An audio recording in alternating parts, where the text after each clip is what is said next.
행복을 여는 네 가지 고백. 하나님이 나와 함께 하시니 나는 행복한 사람입니다. 말씀대로 순종하며 사는 것이 가장 큰 행복입니다. 형제를 사랑하고 이웃을 섬기는 것이 진정한 기쁨입니다. 기쁨이 넘치는 교회, 행복이 가득한 성도. 아멘. 우리 사도신경으로 신앙 고백합니다. 나는 전능하신 아버지 하나님 천지의 창조주를 믿습니다. 나는 그의 유일하신 아들 우리 주 예수 그리스도를 믿습니다. 그는 성령으로 잉태되어 동정녀 마리에게서 나시고 본디오 빌라도에게 고난을 받아 십자가에 못 박혀 죽으시고 장사된 지 사흘 만에 죽은 자 가운데서 다시 살아나셨으며 하늘에 오르시어 전능하신 아버지 하나님 우편에 앉아 계시다가 거기로부터 살아있는 자와 죽은 자를 심판하러 오십니다.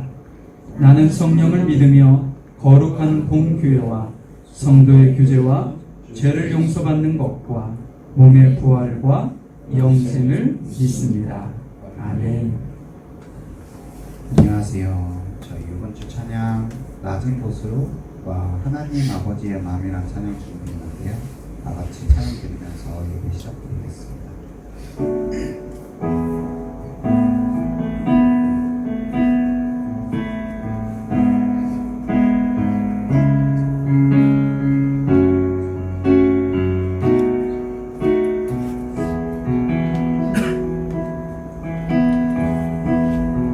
우리의 섬김이 더 낮은 곳으로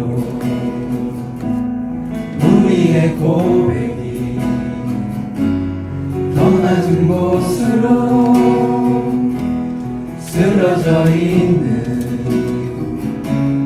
그들을 향해 당신이 그랬듯 더 낮은 곳으로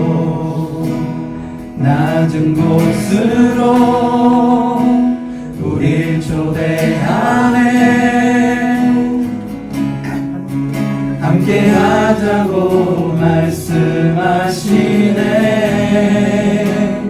우리도 예수 그 길을 따라 함께 가길 원해. 처음부터 하겠습니다. 우리의 섬김이 더 낮은 곳으로 우리의 고백이 더 낮은 곳으로 쓰러져 있는 그들을 향해 당신이 그랬듯 더 낮은 곳으로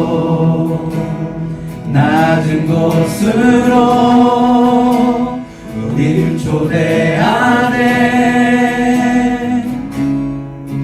함께 하자고 말씀하시네. 우리도 예수 그 길을 따라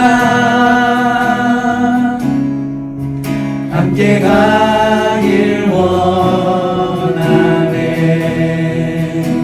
주님이 우리와 함께 하시네.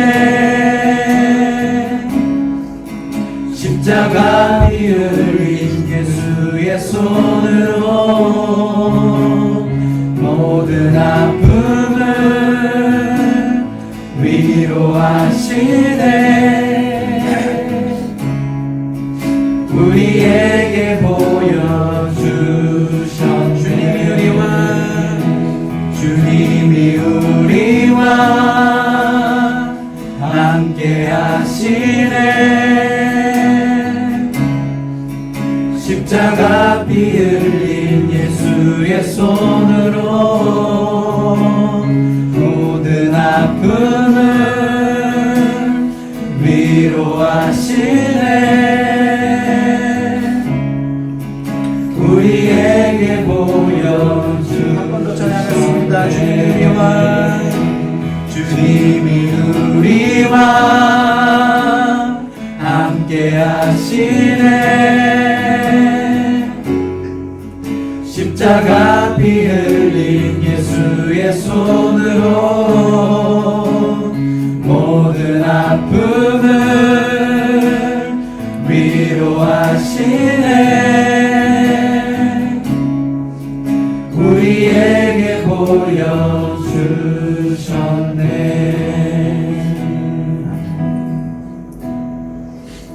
저희 다음 찬양 하나님 아버지의 마음 다 같이 찬양 드릴 텐데요. 제가 이제 해밀턴 내려가는데 새로운 마음가짐으로 제가 내려가서 하는데 저희 마음이 하나님의 마음이 있는 곳에 있기를 원한다는 이 가사의 고백이 제 고백처럼 됐으면 좋겠어서 이 곡을 불렀습니다. 다 같이 이 찬양의 가사를 묵상하면서 고백하는 시간 가지면 좋을 것 같아요. 다 같이 찬양 드리겠습니다.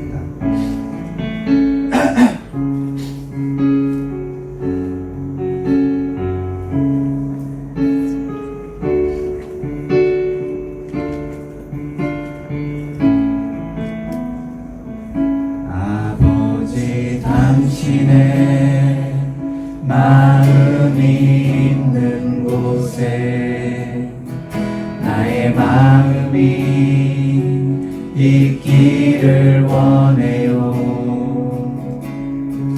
아버지 당신의 눈물이 고인 곳에 나의 눈물이 고이길 원해요. 아버지 당신의 바라보는 영혼에게 나의 두 눈이 향하길 원해요. 아버지 당신이 울고 있는 어두운 땅에 나의 두 발이 향하길 원해요. 나의 마음이 아버지의 마음 알아. 내 모든 뜻 아버지의 뜻이 될 수 있기를 나의 온몸이 아버지의 마음 알아. 내 모든 삶 당신의 삶 되기를. 아버지 당신의 마음이 있는 곳에 나의 마음이 있기를 원해요. 아버지 당신의 눈물이 고인 곳에 나의 눈물이 고이길 원해요. 아버지 당신이 바라보는 영혼에게 나의 두 눈이 향하길 원해요. 아버지 당신이 울고 있는 어두운 땅에 나의 두 발이 향하길 원해요. 나의 마음이 아버지의 마음 알아. 내 모든 뜻 아버지의 뜻이 될 수 있기를 나의 온몸이 아버지의 마음 알아. 내 모든 삶 당신의 삶 되기를. 나의 마음이 아버지의 마음 알아. 내 모든 뜻 아버지의 뜻이 될 수 있기를 나의 온몸이 아버지의 마음 알아. 내 모든 삶 당신의 삶 되기를. 하나님 감사합니다. 이 시간으로 우리 저희들을 도우시고 아버지 예배를 통하여 영광 받으시기를 원합니다. 창조주 하나님 아버지, 오늘 아침도 잠에서 깨어 사물을 인식할 수 있게 해주셔서 날씨가 쌀쌀함에도 불구하고 주의를 구별하여 예배의 자리로 발길을 인도해 주시니 참으로 감사를 드립니다. 급변하는 상황을 온몸으로 부닥치며 느끼는 무게를 안고 여기 모인 모든 성도님들에게 하늘의 평강을 누리는 귀한 예배의 시간이 되기를 기도드립니다. 낙원을 잃어버린 사람에게는 광야에서 방황하는 낙원의 길이 되어 그 삶의 밑바탕에 고통과 수고가 상존하고 있음을 믿습니다. 주님께서 여자에게는 잉태하는 고통을, 아담에게는 종신토록 수고하여야 그 소산을 먹으리라는 말씀을 인간적인 방법으로 회피하기보다는 온전히 받아들임으로써 가정에서나 일터에서나 마침내 형통한 길로 인도함 받기를 간절히 기도드립니다. 베드로가 밤새도록 그물을 내렸으나 빈 그물이었음에도 불구하고 다시 그물을 손질하며 준비하는 중에 주님의 음성을 들은 바와 같이 우리 교회 성도님 한 분 한 분 모두 일터에서 힘들고 어려움이 닥칠지라도 주님의 음성에 귀 기울여서 만선의 기쁨을 누리는 은혜가 임하기를 기도드립니다. 저마다 차분하게 거품을 가라앉히고 늘 주님과 동행하여 밥숟가락을 들 힘조차 없는 이웃을 만날 때 밥 한 술 떠먹이는 자비로운 마음을 갖도록 인도해 주시기를 원합니다. 일자리 구하기가 어려운 시기에 희근 형제에게 담비 같은 취업 기회를 주셔서 참으로 감사를 드립니다. 부모 곁을 떠나 일터로 향하는 희근 형제가 새 직장에서 주님의 인도하심으로 뿌리를 든든히 내릴 수 있기를 바라며 취업 소식이 한 명 두 명 늘어나기를 간절히 기도드립니다. 기름 부어 세우신 오광영 담임 목사님께 주님 늘 함께 해주시기를 바라며 광야에서 낙원으로 들어가는 유일한 길이 되시는 예수님 이름으로 감사하며 기도드렸습니다.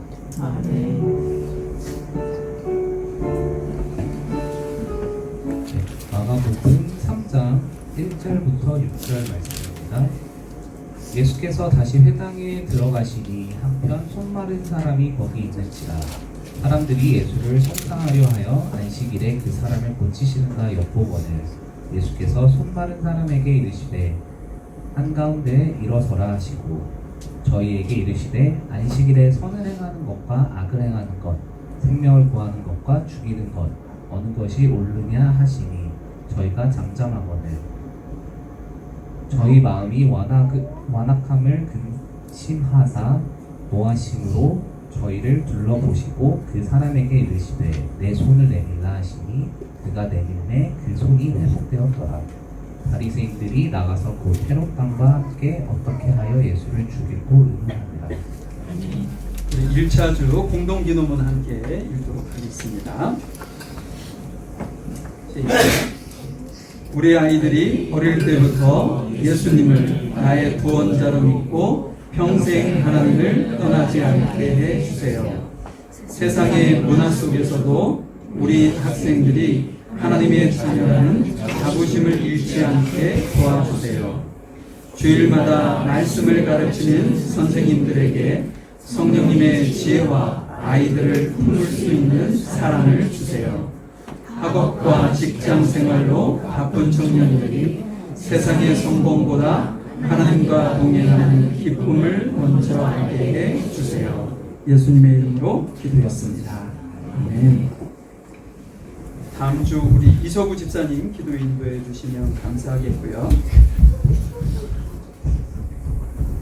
출애굽기가 오늘로 끝났습니다. 그래서 창세기 출애굽기까지 저희가 매일 아침 한 장 묵상을 여러분들에게 보내드렸었는데 요한 1서로 넘어가서 제가 한 절 묵상을 당분간 좀 보내드리도록 하겠습니다. 그래서 요한 1서 말씀을 여러분들이 깊이 있게 좀 묵상하시고 그곳에서 우리에게 주시는 말씀을 좀 이렇게 붙들고 사실 수 있는 시간이 되었으면 좋겠습니다.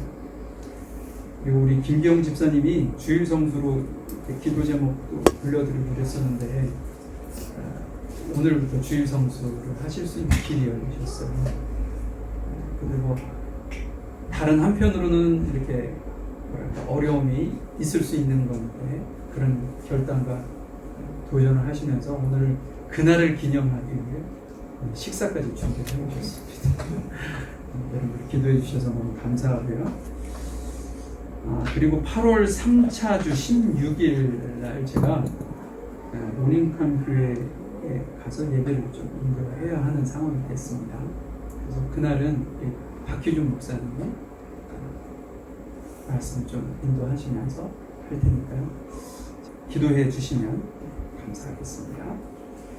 그리고 계속 교회 장소 구하는 문제를 보고 계속 기도해 주셨으면 좋겠어요. 하나님이 선한 길로 인도하실 수 있도록요. 예. 다른 광고는 주고 확인하시면 될 것 같습니다. 여러분 마태복음 3장 말씀은 실은 너무 잘 익숙하게 알고 계시는 말씀이라서 마치 예수님께서 갈릴리 사람들이 예수님을 바라보면서 무슨 그 갈릴리에서 선한 것이 나겠냐 이렇게 생각했던 것처럼 우리가 익숙하게 알고 있는 말씀의 함정입니다. 실은 그 안에 너무나도 깊은 진리가 담겨져 있고 하나님께서 우리에게 주시고자 하시는 말씀이 있는데 그걸 그냥 이렇게 지나쳐 듣기가 쉬운 거죠. 마치 자녀들이 부모가 이야기하는 그 말을 그냥 쉽게 흘러버리는 것과 같아요. 부모는 자녀를 너무나도 잘 알고 있기 때문에 정말 잘 되기를 원해서 전하는 말인데 그것이 반복되면 쉽게 이렇게 지나치는 것처럼 우리가 익히 알고 있는 말씀을 대할 때 그런 어떤 함정에 빠질 수 있다는 거죠. 제가 7월달 한 달 동안은 하나님에 대한 신뢰의 마음, 믿음이 우리의 삶에 어떤 변화를 가져오는지에 대해서 말씀을 드렸어요. 오늘부터는 회복에 대한 이야기를 잠시 한 달 동안 좀 전해보려고 합니다. 오늘 본문의 말씀을 보면 지금이 마치 우리 지금 21세기로 얘기하면 예배의 현장이 아닌가 그런 생각이 들어요. 근데 그 예배의 현장에 약간은 충격적인 상황이 벌어졌습니다. 하나님을 찬양하고 하나님의 거룩한 말씀을 같이 나누는 그 자리에 불청객이 있었기 때문이죠. 원래는 회당에 들어올 수 없는 이가 들어와 있었어요. 누군가요? 그것이 한쪽 손이 말라 고통당하고 있는 이가 있었습니다. 그의 손이 말랐다는 것은요, 손의 어떤 근육이 이렇게 제대로 기능을 잘 하지 못하는 그런 상황에 놓여 있는 사람이죠. 그래서 그냥 태어난 사람이라고 보면 처음부터 그렇게 태어난 사람도 있었을 테고, 그렇지 않고 그 이후에 뇌졸중이나 아니면 신경마비 같은 것으로 인해서 손의 기능을 다하지 못하는 그 어떠한 사람이 지금 예배의 장소에 나와 있었던 거죠. 오늘 본문에서 중요하게 다루는 것은 그가 어떤 병을 가지고 있었느냐가 아닌 것 같습니다. 그의 상황, 상태, 그것을 우리에게 보여주면서 그를 통해서 우리에게 너무나도 깊은 진리를 교훈하고 있는 것 같아요. 그래서 하나님께서 그 한 사람을 모든 사람이 거부하고 모든 사람이 이렇게 외면하는 그 한 사람을 하나님께서 어떻게 회복해 가고 계시는지, 그리고 21세기를 살아가고 있는 우리에게 그 하나님의 회복의 사역에 어떻게 우리를 같이 사용하고 있는지 이 부분까지 잠시 한번 좀 나눠보는 시간이 되었으면 좋겠습니다. 첫 번째로 우리의 시선이 바뀌어야 회복이 시작된다라는 교훈을 우리에게 말씀해 주고 있어요. 자, 1절 말씀 볼까요? 예수께서 다시 회당에 들어가시니 한쪽 손 많은 사람이 거기 있는지라. 사람들이 예수를 고발하려 하여 안식일에 그 사람을 고치시는가 주시하고 있거니와. 예수님과 지금 바리새인이 한 공간 안에 있습니다. 그런데 그 공간 안에 있는 예수님과 바리새인들이 바라보는 시선은 너무나도 극명하게 달랐던 것 같아요. 바리새인들은 누구를 지금 보고 있나요? 여기 성경을 보니까 예수님을 주시하고 있다 이런 표현을 쓰고 있죠. 예수님을 지금 보고 있습니다. 여기 주시한다라는 뜻은요, 그냥 이렇게 바라본다 이런 뜻이 아니고요, 함정을 파놓고 그곳에 빠지는가를 이렇게 주시해서 보고 있다, 눈을 떼지 않고 보고 있다 이런 의미예요. 그러면 예수님이 어디에 함정에 빠지는가를 보기 위함일까요? 여러분들이 그냥 읽어보셔도 아실 텐데 이 안식이라는 것이 키워드죠. 안식일에 예수님께서 그 손마른 환자를 고치시는가 고치시지 않는가를 이렇게 함정을 파놓고 지금 지켜보고 있다는 거예요. 그러면 그들의 생각 속에 안식일에는 손마른 사람을 고치어도 되느냐 고치면 안 되느냐 어느 쪽의 생각을 가지고 있는 거예요? 고치면 안 된다는 생각을 가지고 있는 거예요. 그것이 그들이 가지고 있었던 전통 율법입니다. 안식일을 지켜야 되는 규칙이었던 거죠. 그들의 생각 속에는요, 옆에 고통당하고 있는 형제의 모습은 그들의 시선에 없었어요. 그 사람을 이용해서 예수님이 범죄하는가 범죄하지 않는가 마치 도구로만 사용할 뿐이었습니다. 예수님은 어땠을까요? 예수님은 회당에 들어오시자마자 그의 눈에 들어온 것은 그 한 사람, 손마른 고통당하고 있는 그 한 사람이 그의 눈에 들어왔습니다. 종교 지도자들과는 달리 그들은 안식이라는 규칙에 매여 있었지만 예수님은 규칙이 아니라 한 영혼의 시선이 갔어요. 그들에게는 율법이나 뭐 여러 가지 안식일을 지켜야 되는 어떤 시스템이 있다고 한다면 그 시스템에 국한되어 있었는데 예수님은 생명이라는 존재의 시선을 맞추고 있었다는 거죠. 예수님은 늘 그러셨어요. 이 땅에 오셔서 복음서를 보면 힘 있는 자들 곁에 계시지 아니하고 힘없는 자들, 고통당하는 그들 곁에 있으면서 그들에게 위로하고 격려하고 힘을 주고 그렇게 함께 했었습니다. 근데 예수님께서 시선에 들어온 그 사람에게 아주 희한한 명령을 하십니다. 자, 3절 볼까요? 예수께서 손 많은 사람에게 이르시되 한 가운데에 일어서라 하시고. 여러분 지금 회당을 한번 상상해 보실까요? 이것이 회당이라고 한번 상상해 보시죠. 지금 손 마른 사람이 이 좌석이 있다면 어디쯤 앉아 있을 것 같으세요? 제 개인적인 생각은 구석에 앉아 있었지 않았을까 싶어요. 중앙에 앉을 용기가 없었을 겁니다. 왜냐? 다른 사람들의 시선이 너무나도 불편했기 때문이죠.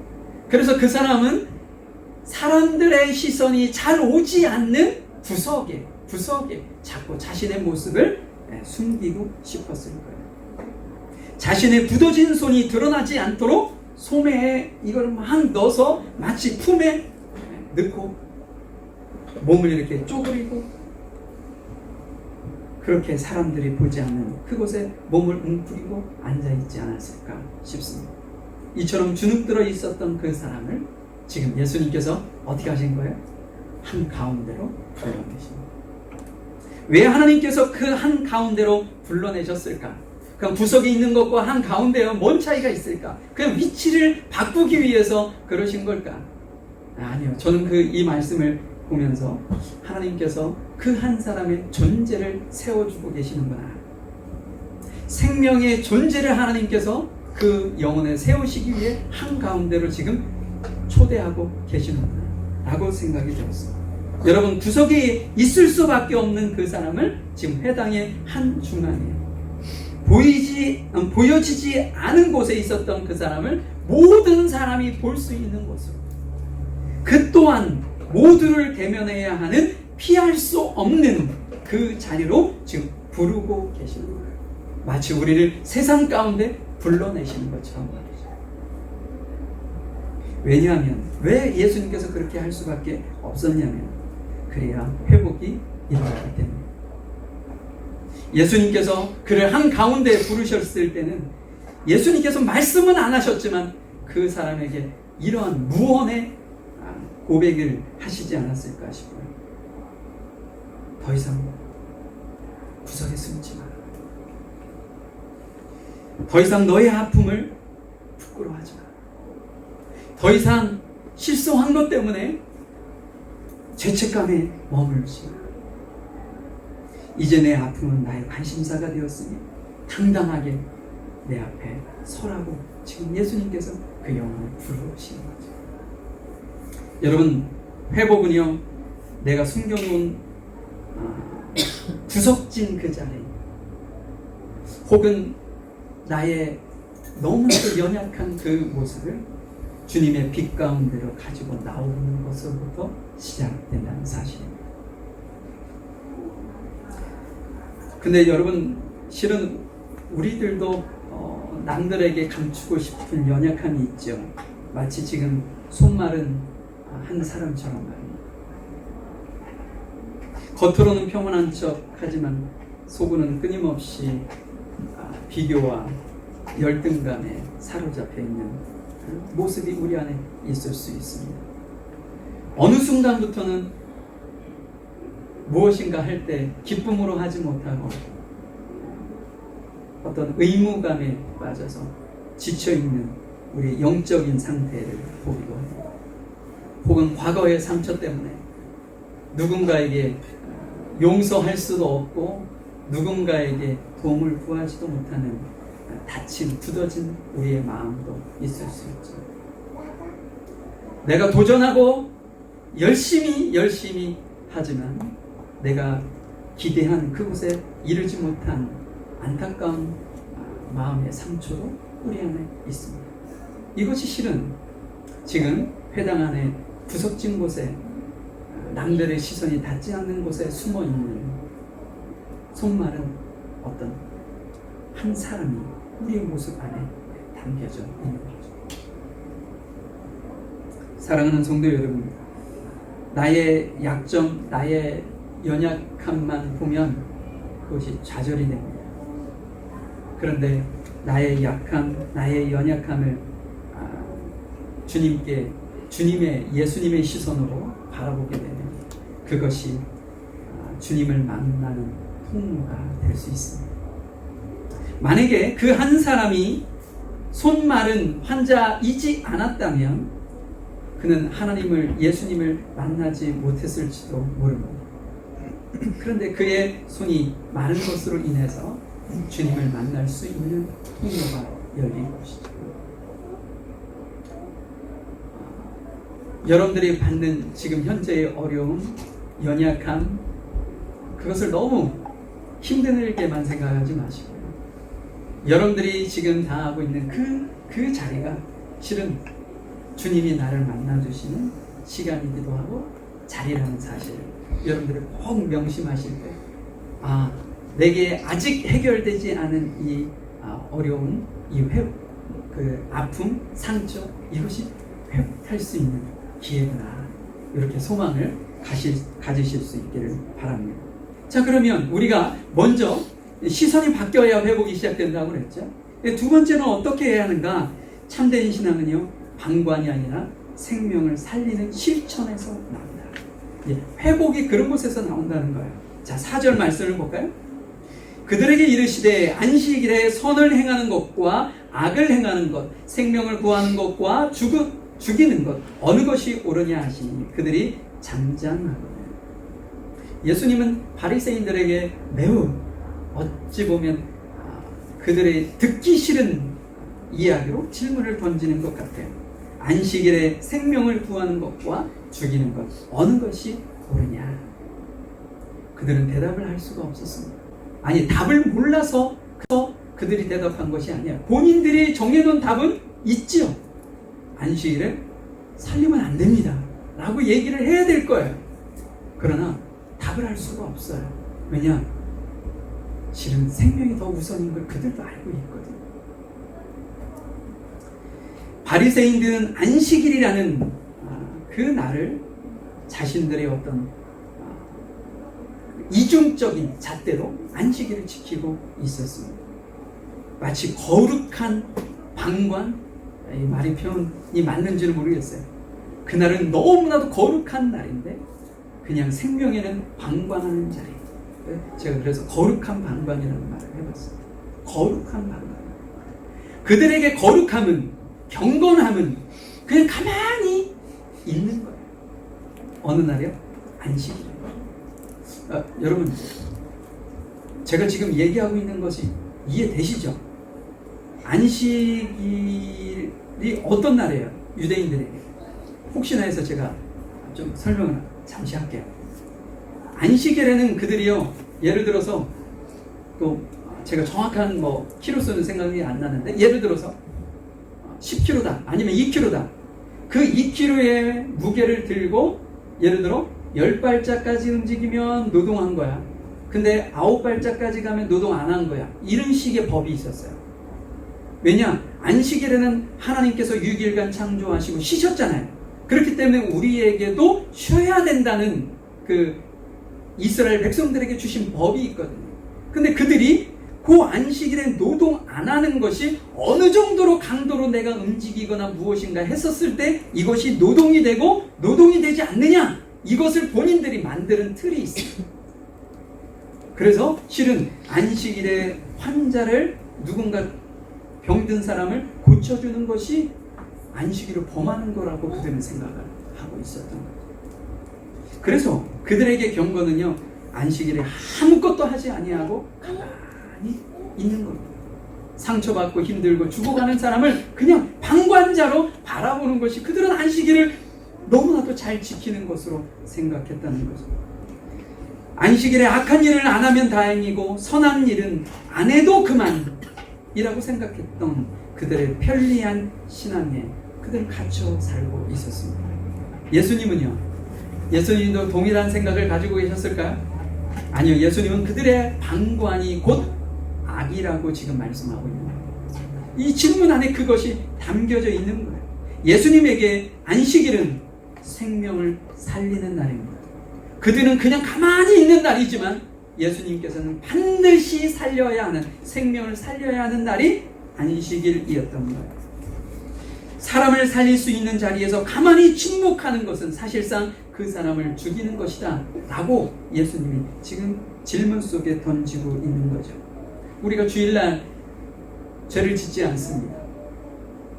우리 성도들끼리 아름답게 그냥 주고받으면서 지내고 있어요. 그럼 우리는 안전하게 하나님께서 기뻐하시는 그러한 신앙생활을 하고 있다, 이렇게 생각할 수 있는데 그것은 실은 착각입니다. 예배는 1시간 드려지는 이 시간뿐 아니라 우리의 삶 24시간이 예배의 자리이기 때문에 그래요. 그러니까 우리가 24시간 중에 1시간이라는 부분을 하나님 앞에 드렸다고 해서 우리의 예배가 온전히 다 끝난 것이 아니라는 거죠.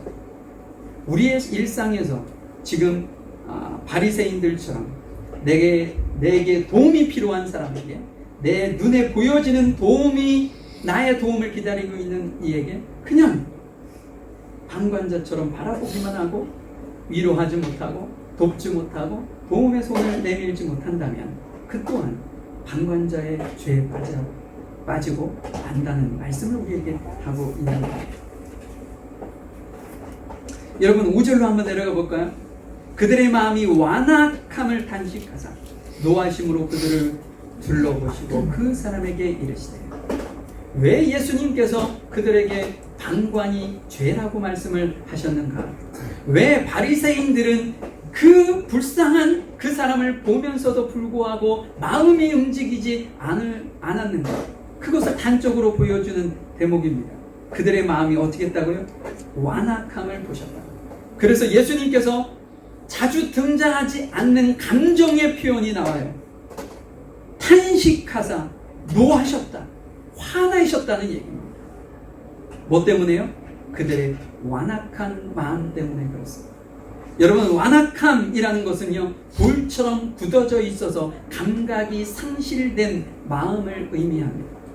우리의 바리새인들의 마음이 굳어져서 옆에 있는 사람들의 신음소리가 들림에도 불구하고 그거에 마음이 움직이지 못하는 거예요. 요동하지 않는 거예요. 감정이 이입이 안 되는 거죠. 상대방의 감정이 나에게 전달되지 않는 거예요. 그렇게 굳어져 있는 그 마음이 여기에서는 완악한 마음이다 라고 표현을 한 것이죠. 여러분, 그들의 무관심은 개인적인 성향이 아니었던 겁니다. 그들의 마음이 지금 현재 완악함으로 인해서 생명을 사랑하고 형제를 사랑하는 주님께 받은 그 사랑을 그들에게 전할 수 없는 지경에 이르렀던 것이죠. 하나님께서 우리를 사랑하시고 우리를 통해 사랑이 전달되어지는 통로임에도 불구하고 우리의 완악함 때문에, 그들의 완악함 때문에 생명을 살리는 통로가 막혀 있게 된 거죠. 그래서 예수님께서 너무나도 그것에 마음 아파해서 탄식하시고 분노하실 수밖에 없었던 겁니다. 예수님께서 어떤 분노했다고 해서 어떤 이는 왜 예수님께서 화를 내시는가 이렇게 생각하실 수도 있지만, 그것은 본인에게 하나님께서 부여한 사명에 대한 생명 살리는 열정이 아닌가 싶습니다. 자, 누가복음 4장 18절 19절에 보면 이런 말씀이 있어요. 주의 성령이 내게 임하셨으니 이는 가난한 자에게 복음을 전하게 하려 하시고 내게 기름을 부으사 나를 보내사 포로된 자에게 자유를, 눈먼 자에게 다시 보게 함을 전파하며 눌린 자를 자유롭게 하고 그의 은혜의 해를 전파하게 하려 하십니다. 여러분, 예수님께서 이 땅에 오신 목적을 분명하게 우리에게 보여주는 말씀입니다. 가난한 자에게 복음을 전하게 하고 포로된 자에게 자유를 주고 눈먼 자에게 보게 하려고 하셨다. 이 세 가지 예가 다 궁핍한 자입니다. 그렇죠? 그 궁핍한 자들에게 적당한 복음을 전하고 자유를 주고 보게 하는 은혜를 주셨던 거죠. 이것이 예수님이 이 땅에 보내신 하나님의 사명이었습니다. 예수님의 사명입니다. 다른 표현을 한다면 지금 나사렛 회당은 예수님의 첫 번째 선교지였던 거죠. 인류가 타락한 이후 하나님께서는 인류를 구원하시는 데만 모든 역량을 쏟아붓습니다. 예수님을 이 땅 가운데 보내신 것 또한 그 일환이었던 거죠. 그런데 예수님께서 나사렛 회당이라는 그곳을 선교지로 사용합니다. 예수님의 선교는 먼 곳으로 피지나 아니면 바누아투나 그곳에 가서 복음을 들고 그들에게 전하는 것만 의미하지 않는다는 것을 우리에게 보여주는 거죠. 내 눈앞에 있는 형제의 고통과 아픔을 같이 나누며 그에게 우리가 선을 베푸는 것, 그에게 도움이 되어지는 것, 그의 고통을 위로하고 그에게 복음이 필요한 자에게 복음을 전하는 우리의 삶의 자리가 실은 선교의 자리이라는 말씀을 하고 있는 겁니다. 여러분, 여러분의 삶의 현장이 선교의 현장이라고 믿으실 수 있겠다.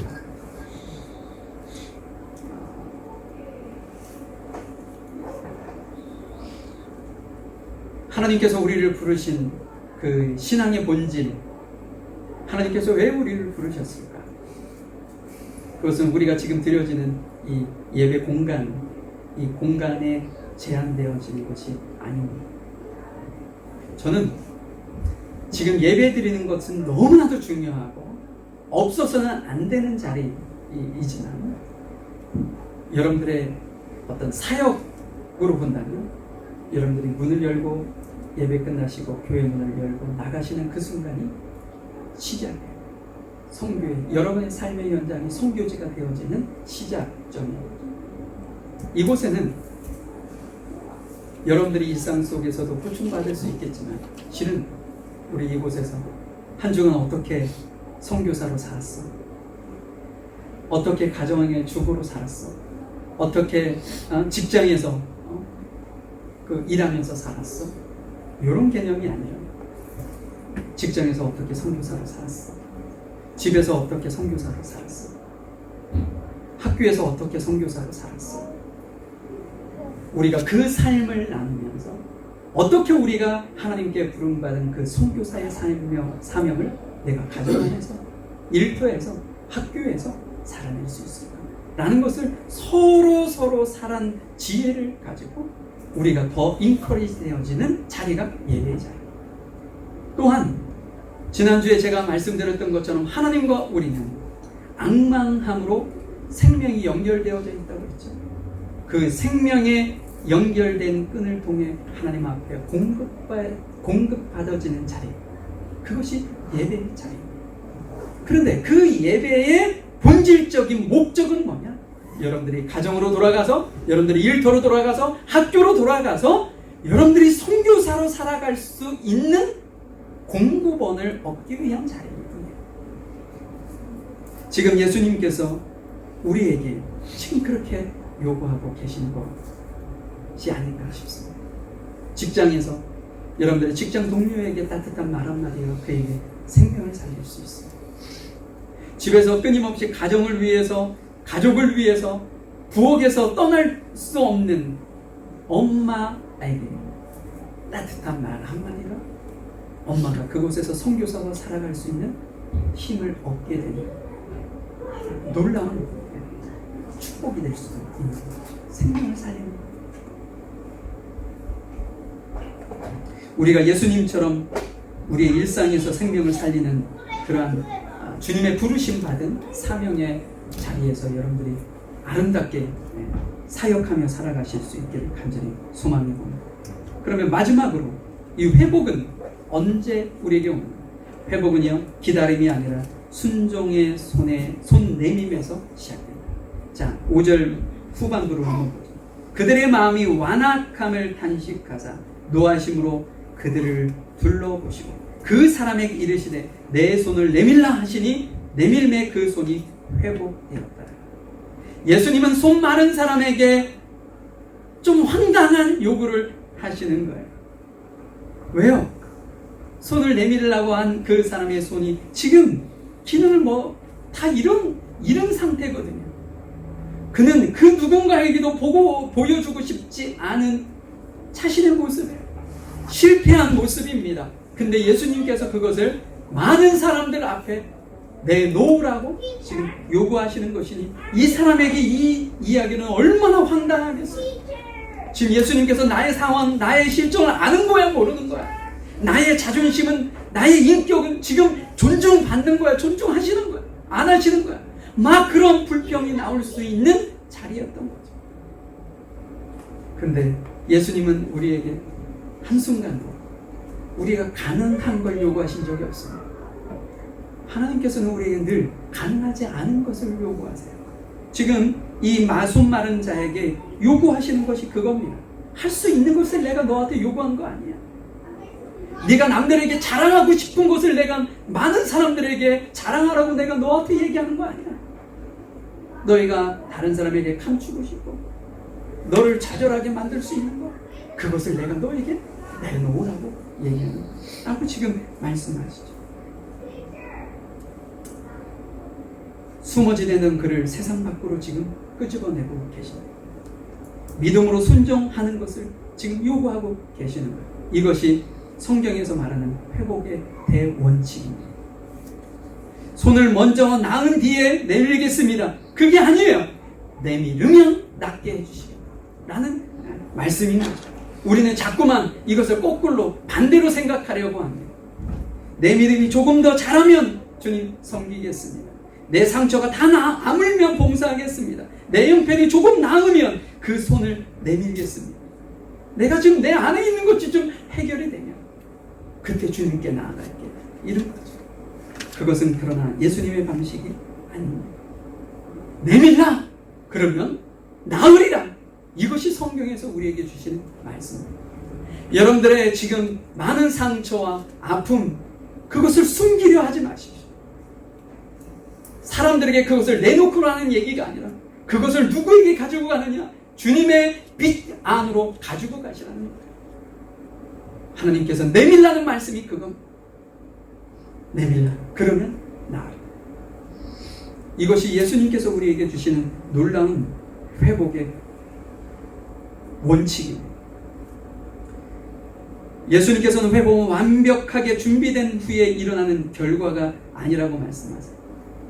주님의 명령에 순종하여 내 아픈 손을, 나의 연약한 부분을 믿음으로 그분께 가지고 나갈 때 비로소 치유가 일어나고 기적의 원리가 되어지는 거죠. 제가 사진 한 장을 가져왔는데 이분이 닉 부이치치라는 호주 사람입니다. 우리 한국에도 여러 차례 와서 방송도 탔던 유명인이기도 하죠. 지금 사진에 나와 있는 그대로입니다. 팔도 없고 다리도 없고 다리 한쪽에 오리발처럼 생긴 발 하나밖에 없습니다. 근데 그는 그걸로 들어붙입니다. 그리고 이 몸으로 바닷가에 가서 보드도 타고 서핑도 하고, 그가 어느 날 자신은 손마른 자의 모습이구나 이렇게 생각해서 나는 아무것도 할 수 없는 존재라고 낙심하고 좌절되어 있을 때 오늘 이 말씀을 통해 주님께서 손을 내밀라는 음성을 듣게 되었답니다. 그 깨달음에서 그가 어떻게 고백을 했냐면 손을 내미는 것은 팔의 근육 문제가 아니라 내 삶의 목적의 문제라는 것을 깨닫게 되었다. 하나님께서 손을 내밀라 라고 하시는데 저에게는 손도 없는데 무슨 손을 내미냐 이렇게 생각했던 그에게 이것은 근육이 움직여서 내 손을 누군가에 펼치거나 이게 아니라 내 삶의 목적을 주님께서 받으시기 위해 지금 주님께 나아오라는 말씀이구나 이렇게 그가 깨닫게 되었다는 거죠. 그는요 지금 전 세계를 돌아다니면서 많은 이들에게 위로와 희망을 전하고 있어요. 어느 영상을 보니까 호주에 있는 많은 학생들 앞에서 강연을 하고 그가 그 강연 학생들이 한 사람 한 사람 나와서 그를 안아주면서 막 우는 모습을 제가 보았습니다. 그는 가진 것 아무것도 없지만 그에게는 사람을 살리고 사람을 회복시키는 능력이 있었다. 그 능력이 어디서 온 겁니까? 자신의 연약함에서 온 겁니다. 그 연약함을, 자신의 나약함을 주님 앞에 내놓으라고 했을 때 가져나갔더니 그것이 자신을 살릴 뿐 아니라 주변 사람을 살리는 도구가 되었다는 거죠. 제가 지금까지 지금 거의 한 30년이 넘은 이전의 일인데 지금도 너무나도 생생하게 기억되어져 있는 잊을 수 없는 일이 제 삶 속에 있었습니다. 그거 잠깐 얘기하고 말씀을 많이 해요. 저는 고양이가 싫습니다. 근데 저희 집에는 고양이가 있어요. 저는 고양이의 그 발톱이 싫습니다. 언제 핥힐까 두려워서 그 아이를 만지기도 어려워요. 제가 원래 좀 겁이 많은 사람 같아요. 그런 부분에 대해서. 개구리는 기겁을 합니다. 제가 어느 날 예전에는 놀 곳이 없으니까 논에서 막 축구도 하고 야구도 하고 그랬어요. 어릴 때. 뚝방에 앉아서 대기자석에 앉아서 풀을 만지작 하는데 갑자기 뭔가 뭉클한 게 잡히고 왜 개구리가 거기로 와서 내게 잡혔는지 모르고 제가 그때 막 소리를 지르면서 제가 울었어요. 이 손이 잘라버려야 될 것 같은 느낌이 들 정도로 막 저에게는 고양이도 그런 존재. 고양이를 잡았다 고양이가 확 하면 막 기겁을. 우리 나래가 사랑받을 수밖에 없는 존재. 그 녀석이 너무 순하기 때문에 어느 날 그 아이를 버려진 아이를 저희 집에 데려왔을 때 발톱을 깎아야 된다고 희근이가 아빠 여기 좀 잡아주세요. 그래서 발을 이렇게 한다고 걔를 잡았습니다. 몸통을 이렇게 잡고 이러고 있었는데 걔가 갑자기 이렇게 꿈틀하잖아요. 우와! 그랬더니 우리 큰아이가 더 놀래가지고 아빠 지금 잡아주세요 막. 요즘에 제가 그거 안 해요. 그런데 제가 대학교 다닐 때였던 거예요. 저희 집에 고양이 강남이 있었어요. 제 손을 한 번도 타지 않은 거예요. 근데 예전에 겨울이었던 걸로 기억합니다. 겨울이니까 그 아이가 추웠잖아요. 그리고 뭐 요즘처럼 집 안에 뭐 이렇게 해가지고 키워주는 것도 아니고 그냥 바깥에 자기들과 생존하게 되어 있었잖아요. 그러니까 부엌에서 나오는 그 열기를 느끼기 위해서 부엌 바깥 문에서 쪼그리고 앉아 있었던 걸 제가 몰랐어요. 그리고 바쁘다 보니 문을 열고 나가다가 그 아이를 밟았어요. 제 체중으로 팍 밟았는데 그 아이가 그 고통에 막 몸짓으로 막 나 살려 하는 것처럼 느껴졌는데 제 마음에 그것이 고스란히 다가왔어요. 그래서 막 제가 미치겠는 거예요. 그 아이가 너무나도 불쌍해 보이고 이러다 죽겠구나 하는 안타까움이 제 마음에 들어오는데 그때 주님이 제 안에 기도해 주라고 하는 거예요. 저는 고양이를 지금까지 한 번도 잡아본 적도 없고 고양이는 원체 싫고 그런데 그 아이에게 밟은 것도 별로 기분이 좋지 않은데 그 아이에게 기도를 해주고 근데 제 안에 주님께서 국률의 마음을 주신 그 마음이 제가 잡고 싶지 않은 고양이에게 손을 얹게 되었어요.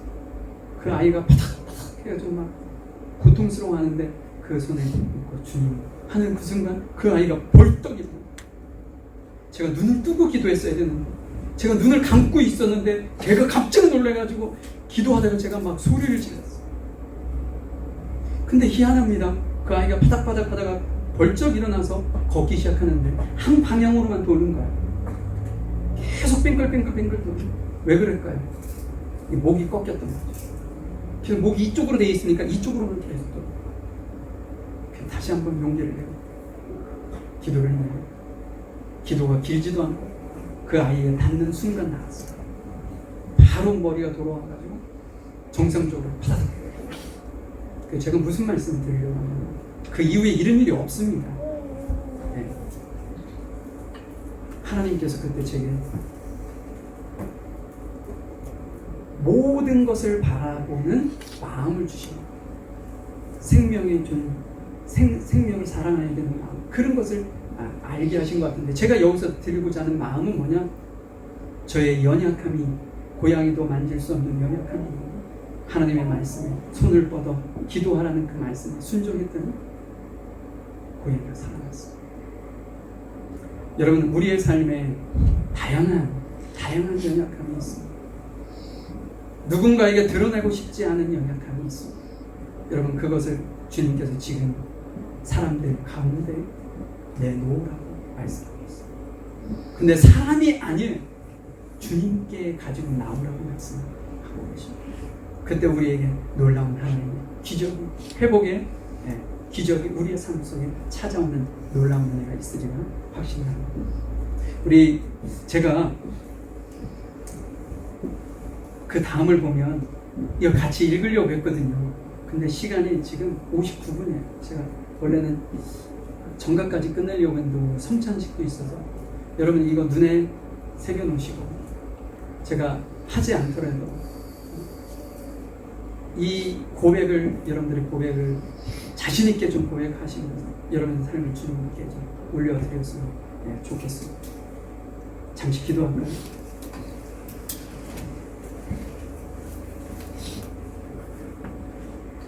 주님,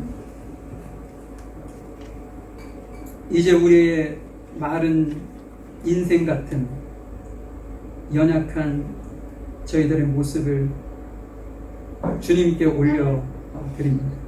주님께서 저희들을 회복시켜 주시고 회복된 손과 회복된 마음과 회복된 정신과 회복된 눈과 회복된 입과 회복된 손을 통해 하나님께서 그토록 원하셨던 영혼을 살리고 생명을 살리는 그 일에 저희들이 쓰임받는 각자의 자리에서 선교사로 부름받은 사명감을 가지고 살아갈 수 있는 저희들 모두가 될 수 있도록 은혜를 베풀어 주시옵소서. 모든 것 주께 감사하며 예수님의 이름으로 기도하였습니다. 아멘. 우리 마가복음 14장 22절부터 24절 제가 잠시 읽어드릴 동안 우리 장로님 집사님 나오셔서 준비해 주시면 감사하겠고요. 성찬 예식을 하겠습니다. 그들이 먹을 때 예수께서 떡을 가지사 축복하시고 떼어 제자들에게 주시며 이르시되 받으라 이것은 내 몸이니라 하시고 또 잔을 가지사 감사기도 하시고 그들에게 주시니 다 이를 마시니 이르시되 이것은 많은 사람을 위하여 흘리는 나의 피 곧 언약의 피니라. 하나님 감사합니다.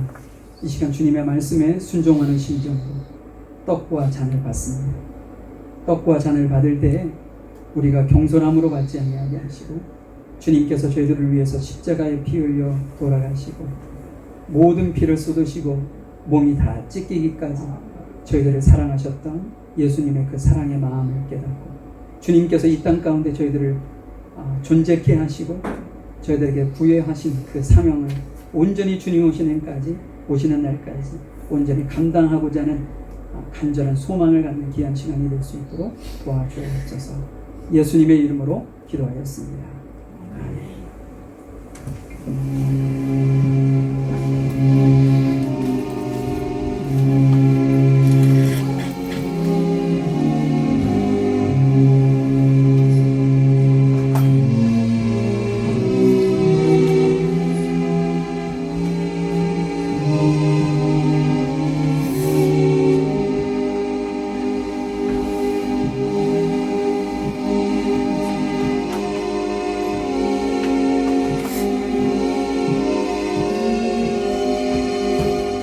하나님 감사합니다. 저희들 주님의 말씀에 순종하는 마음으로 떡과 잔을 받았습니다. 주님께서 저희들을 사랑하실 것을 주님 오시는 날까지 잊지 아니하고 내 이웃과 내 가정을 주님의 사랑을 전하는 귀한 사명을 감당하는 우리 모두가 되어질 수 있도록 은혜를 베풀어 주옵소서. 예수님의 이름으로 기도하였습니다. 우리 413장 1절하고 4절 찬양 들으시면서 준비하신 예물 드리도록 하겠습니다.